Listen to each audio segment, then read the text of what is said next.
Latest updates ఎప్పటికప్పుడు పొందడానికి big TV WhatsApp channel follow అవ్వండి. లింక్ డిస్క్రిప్షన్ లో ఉంది. నమస్తే, వెల్కమ్ టు వీక్షణం. నేను సర్తాజ్. సంభల్లో వరుసగా పురాతన కట్టడాలు ఇప్పుడు బయటపడుతున్నాయి. ఇటీవల సంభల్ మసీద్ వివాదంలో చెలరేగిన అల్లర్ల తర్వాత సంభల్ చర్చనీయాంశమైంది. ఆ తర్వాత జరిగిన పరిణామాల్లో సంభల్ సంచలనాలకు వేదిక కూడా అయింది. నగర వ్యాప్తంగా కూడా జరుగుతున్న పలు తనిఖీల్లో పాతకాలం నాటి విశేషాలు ఇప్పుడు ఒక్కొక్కటిగా బయటకొస్తూ ఉన్నాయి. మొన్న శివాలయం, ఇవాళ 1857 సిపాయిల తిరుగుబాటులో వాడుకున్న సొరంగ బావి ఒకటి. ఇలా ఇంకెన్ని రహస్యాలను సంభల్ దాచుకుందో అనే ఆసక్తి పెరుగుతోంది.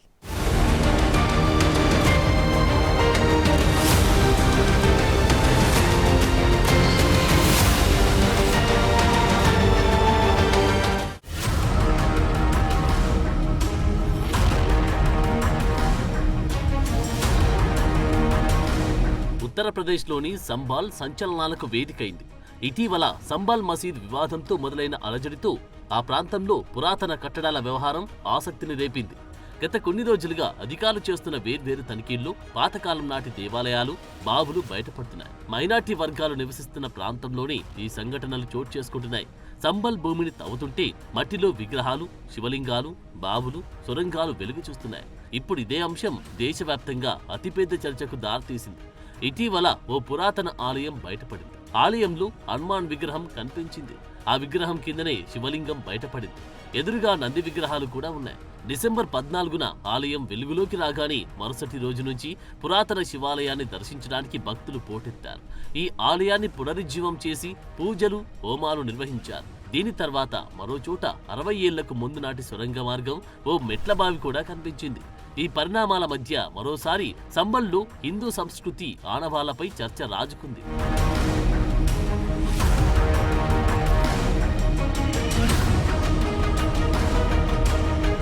తాజాగా వెలుగు చూసిన ఓ సొరంగ మార్గం బ్రిటిష్ రాజ్కి వ్యతిరేకంగా 1857 తిరుగుబాటు సమయంలో ఉద్యమకారులు తప్పించుకోవడానికి వాడిన సొరంగంగా భావిస్తున్నారు. అలాగే 150 సంవత్సరాల నాటిదని నమ్ముతున్న ఒక మెట్ల బావి కూడా ఇదే ప్రాంతంలో కనిపించింది. సంభాల్లోని చందౌసిలోని లక్ష్మణ్గంజ్ ప్రాంతంలో ఆక్రమణలపై చేస్తున్న డ్రైవ్లో ఇవి కనిపించాయి. అయితే ఇక్కడ కనిపించిన మెట్ల బావి పేరు రాణికి బావ్ఢీగా చెబుతున్నారు. ఇది బాంకే బిహారీ ఆలయానికి సమీపంలో ఉంది. శిథిలావస్థకు చేరుకున్న ఈ నిర్మాణం ఈ ప్రాంతంలోని చారిత్రక ప్రదేశాలను వెలుగుతీసే ప్రయత్నంలో భాగంగానే కనిపెట్టినట్టు తెలుస్తోంది. బిలారీ రాజు తాతయ్య హయాంలో మెట్లబావి నిర్మించబడిందని స్థానికులు పేర్కొంటున్నారు. కాగా ఈ నిర్మాణంలో మొత్తం 3 స్థాయిలున్నాయి. వీటిలో 2 పాలరాయితో తయారు చేసిన కొన్ని అంతస్తులు కాగా పైనున్న రూఫ్ భాగం బావి, 4 గదులు ఇటుకలతో నిర్మించినట్టు తెలుస్తోంది. అయితే ఈ మెట్ల బావికి సమీపంలో ఉన్న బాంకే బిహారీ దేవాలయానికి చుట్టుపక్కల కూడా పురావస్తు శాఖ అధికారులు దృష్టి సారించారు. ఈ ఆలయాన్ని పునరుద్ధరించే దిశగా చర్యలు చేపడుతున్నట్లు వెల్లడించారు.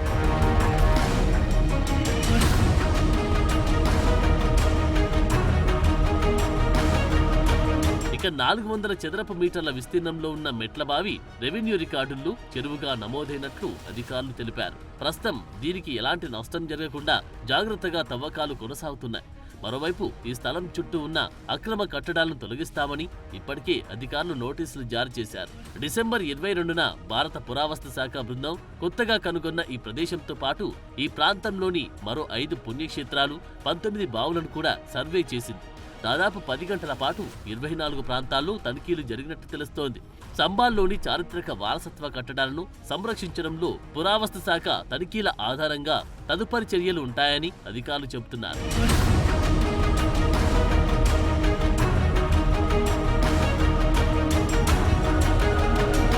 చందౌసి నగర్ పాలిక ఎగ్జిక్యూటివ్ ఆఫీసర్ నేతృత్వంలో జరిగిన ఈ తవ్వకాల్లో ఇప్పటి వరకు సుమారు 210 చదరపు మీటర్ల స్థలం బయటపడింది. మిగిలిన ప్రాంతాలను వెలుగు తీయడానికి, ఇప్పటికే కనిపించిన పురాతన నిర్మాణాలను పునరుద్ధరించడానికి అధికారులు చర్యలు మొదలుపెట్టినట్టు తెలుస్తోంది. అయితే ఈ తనిఖీల వ్యవహారం స్థానిక జిల్లా మెజిస్ట్రేట్ ఆదేశాలతో చేపట్టారు. లక్ష్మణ్గంజ్లో సాహస్పూర్ రాజకుటుంబం ఉండేదని, అక్కడ ఒక మెట్ల బావి కూడా ఉందని సనాతన్ సేవక్ సంఘ్ రాష్ట్ర పబ్లిసిటీ చీఫ్ కౌశల్ కిషోర్ సంబాల్ జిల్లా మెజిస్ట్రేట్ డిఎం రాజేంద్ర పెన్సియాకు లేఖ రాయడంతో ఈ విషయం వెలుగులోకి వచ్చింది. ఈ స్థలాన్ని తవ్వి సుందరీకరించాలని సనాతన్ సేవక్ సంఘ్ మెజిస్ట్రేట్ ను కోరారు. దీంతో లక్ష్మణ్గంజ్లోని స్థలంలో తవ్వకాలు చేపట్టాలని డిఎం ఆదేశించారు.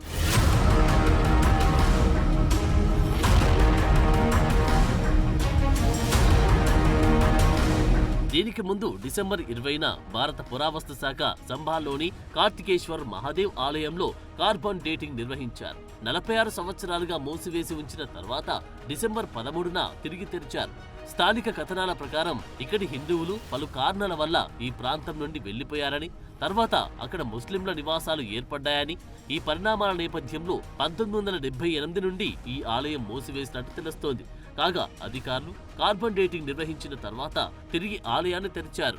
అయితే ఈ ఆలయం కూడా అనుకోని విధంగా బయటపడినట్టు తెలుస్తోంది. ఉత్తరప్రదేశ్లోని సంబాల్లోని జామా మసీద్ హింసాకాండ జరిగినప్పటి నుంచి పోలీసులు కఠినంగా వ్యవహరిస్తున్నారు. ఇటీవల దుండగులపై సెర్చ్ ఆపరేషన్ జరిగింది. ఈ సమయంలో పలు ఏరియాల్లో తిరిగి తనిఖీలు చేసిన అధికారులు అక్రమ కరెంటు కనెక్షన్లు గమనించారు. విద్యుత్ చోరీపై ఆగ్రహం వ్యక్తం చేశారు. తర్వాత పోలీసుల భద్రత మధ్య అక్రమ విద్యుత్ కనెక్షన్లను అరికట్టేందుకు చర్యలు ప్రారంభించారు. ఈ నేపథ్యంలో పోలీసులు ఈ పురాతన ఆలయాన్ని కనుగొన్నారు. ఆలయంలో శివుడు, హనుమంతుని విగ్రహాలున్నాయి.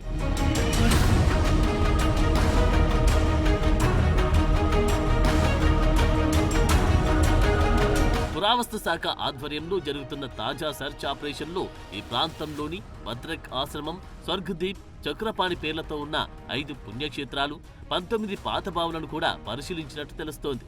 అయితే ఇప్పటి వరకు కనుగొన్న ఆలయాలు, మెట్లబావి, సొరంగ మార్గాలు ప్లాంట్ గా కనుగొన్నవి కాదని, ఆక్రమణలపై జరుగుతున్న డ్రైవ్ లో భాగంగానే కనిపించాయని అధికారులు చెబుతున్నారు. అయితే ఈ ఆలయం వివాదాస్పద షాహీ జామా మసీద్ నుంచి సుమారు 100 మీటర్ల దూరంలో ఉంది. నవంబర్ 24న కోర్టు ఆదేశాలతో మసీదు సర్వేకి వెళ్లిన సమయంలో అల్లర్లు మొదలయ్యాయి. ఈ ఘటనలో 5 వ్యక్తులు మరణించారు. దీంతో సంబాల్ దేశవ్యాప్తంగా చర్చకు దారితీసింది. ఈ పరిణామం తర్వాత ఆ ప్రాంతంలో ఆక్రమణలపై యోగి సర్కార్ ఉక్కుపాదం మోపింది.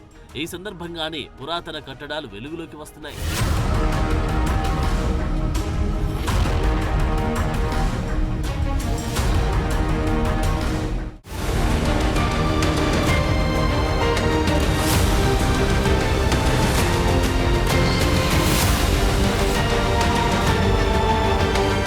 చారిత్రకంగా సంభల్ ప్రాంతం మత విశ్వాసాలకు పేరున్న ప్రాంతం.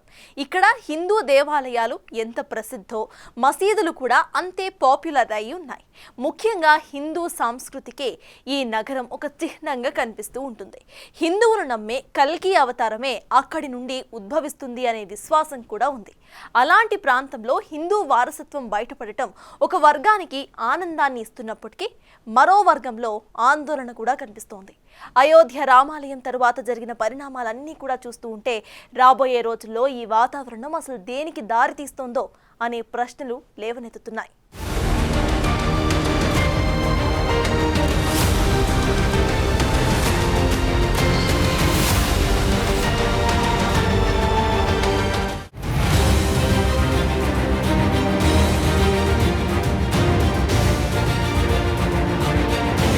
ఉత్తరప్రదేశ్లోని సంబాల్ ఒక చిన్న పట్టణం. అయితే ఈ ప్రాంతం చారిత్రకంగానూ ప్రఖ్యాతి చెందిన నగరం.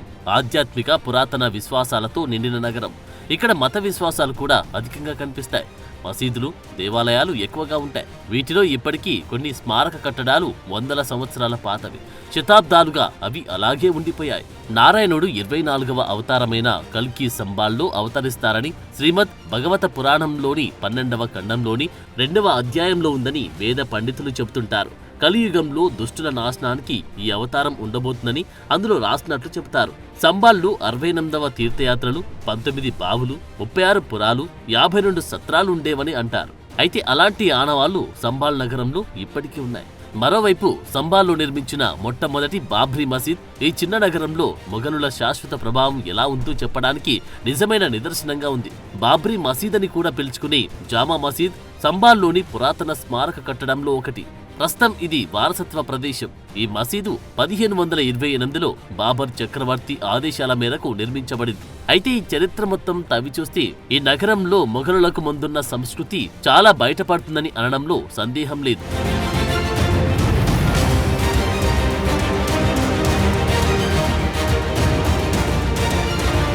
నిజానికి ఇటీవల కాలంలో సంబాల్ ప్రాంతం మరింత సున్నితంగా మారిందని చెప్పాలి. ముఖ్యంగా అయోధ్యలో రామాలయం తెరుచుకున్న తర్వాత దేశవ్యాప్తంగా ఉన్న వివాదాస్పద ఆలయాలన్నీ చర్చకు వచ్చాయి. అయితే ఆ క్రమంలోని జామా మసీదు వివాదం అల్లర్లకు దారితీసింది. ఇక ప్రస్తుతం సంభల్లో బయటపడిన కార్తిక్ మహాదేవ్ ఆలయం శిథిలావస్థకు చేరడానికి కూడా గతంలో జరిగిన అల్లర్లే కారణమని స్థానికులు చెబుతున్నారు.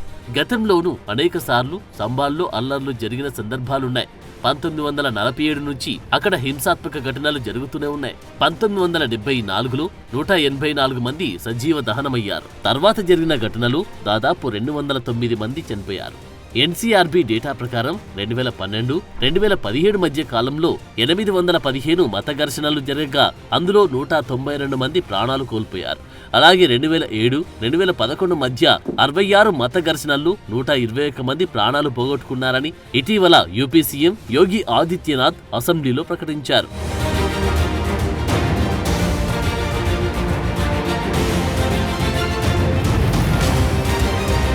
అయోధ్యలో రామ జన్మభూమి వివాదం పరిష్కారమైనప్పటి నుంచి దేశంలో ప్రార్థనా స్థలాల వివాదాలు అధికమయ్యాయి. ప్రార్థనా స్థలాల పరిరక్షణ చట్టం 1991 అమల్లో ఉన్నప్పటికీ మసీదు దేవాలయాల వివాదాలు పెరిగి పెద్ద ఘర్షణగా మారుతున్నాయి. ఈ పరిస్థితి ఎలాంటి తీవ్రమైన పరిణామాలకు దారితీసిందంటే ఇప్పుడు సంభల్లోకి కొత్తవారు ఎవరు వెళ్లాలన్నా అధికారుల అనుమతి తీసుకోవాల్సిందే. మహారాష్ట్ర, జార్ఖండ్లో ఎన్నికలు ముగిసిన తర్వాత ఉత్తరప్రదేశ్లో చెలరేగిన జామా మసీద్ వివాదం మొదలు కావడం రాజకీయంగానే కాక సామాజికంగానూ ప్రజల మధ్య విభజనకు దారితీసింది.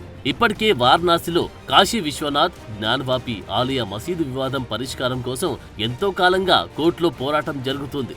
మరోవైపు మధురలోని కృష్ణ జన్మభూమి షాహీ ఈద్గా మసీద్ వివాదంపై కూడా కోర్టు కేసు నడుస్తోంది. ఈ తరుణంలో సంభల్లో ఉన్న షాహీ జామా మసీద్ వ్యవహారం కూడా తెరపైకి రావడం ఆందోళనకు కారణమైంది.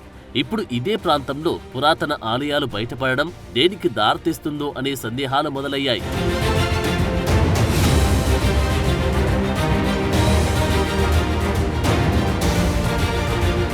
సెప్టెంబర్ 1991లో భారతదేశంలో ప్రార్థనా స్థలాల చట్టం 1991 రూపుదిద్దుకుంది. ఈ చట్టం ప్రకారం 1947 ఆగస్టు 15న ఉన్న ప్రార్థనా స్థలాలు ఏవైనా వాటి స్థితి అలాగే ఉంటుంది. అయితే కేవలం అయోధ్యలోని వివాదాస్పద నిర్మాణం అంశంలో మాత్రం ఈ చట్టం వర్తించదని పేర్కొన్నారు. ఎందుకంటే అప్పటికి అయోధ్య కేసు కోర్టు పరిధిలో ఉంది.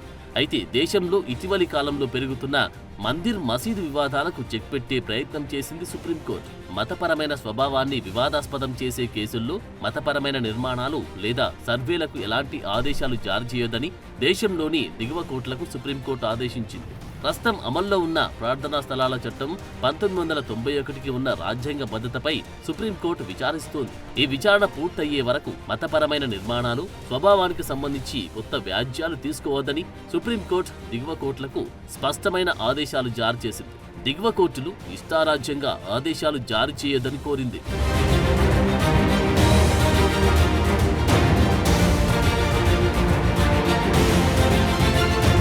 అయితే ప్రార్థనా స్థలాల చట్టం రాజ్యాంగ భద్రత కేసులో అఫిడవిట్ దాఖలు చేసేందుకు సమయం కావాలని కేంద్ర ప్రభుత్వం కోరగా సుప్రీంకోర్టు 4 వారాల గడువిచ్చింది. దేశంలో ప్రస్తుతం యూపీలోని సంభాల్లో ఉన్న షాహీ జామా మసీద్, వారణాసిలోని జ్ఞానవాపి మసీద్, మధురలోని షాహీ ఈద్గా మసీద్, రాజస్థాన్లోని అజ్మీర్ దర్గా, ఢిల్లీలోని జామా మసీద్ వివాదాలు నడుస్తున్నాయి. ఈ క్రమంలో సంభాల్లో ఒక్కో రహస్యం బయటపడుతూ ఉంటే దేశవ్యాప్తంగా తీవ్రమైన చర్చ రాజుకుంది. ప్రస్తుతం సంభల్లో పురాతన కట్టడాలు బయటపడుతున్న ప్రాంతంలో ఆక్రమణదారులు కొందరు స్వచ్ఛందంగా తమ ఇళ్లను తామే కూల్చేసుకుంటున్న పరిస్థితి ఉంది. వీళ్ళంతా దాదాపు ముస్లిం కమ్యూనిటీకి చెందిన వారే. దొంగ కరెంటు, అక్రమంగా కట్టిన నిర్మాణాల పేరుతో అధికారుల తనిఖీలు ఆ ప్రాంత వాసులను ఆందోళనకు గురి చేస్తున్నాయి. దీనికి తోడు హిందూ సంఘాలు తమ సంస్కృతిని రక్షించుకోవడానికి చేస్తున్న ప్రయత్నాల్లో ఏవైనా అవాంఛనీయ ఘటనలు చోటు చేసుకుంటున్నాయో అనే భయం కూడా ఉంది.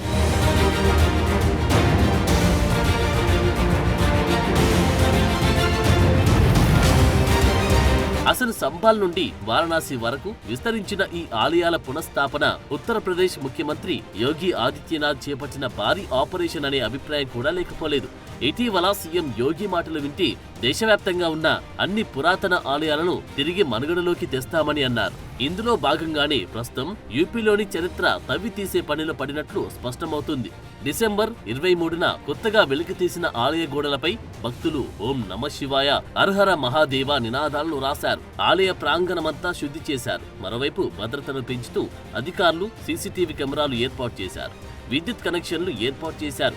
ఇప్పటికే భక్తులంతా ఆలయంలో పూజలు మొదలుపెట్టారు. ఇలా సంబల్కున్న గొప్ప ఆధ్యాత్మిక సాంస్కృతిక చరిత్రను వెలికితీస్తున్న తరుణంలో రాబోయే రోజుల్లో అక్కడ మతపరమైన అశాంతికి కారణమవుతుందేమో అనే ఆందోళన కూడా లేకపోలేదు.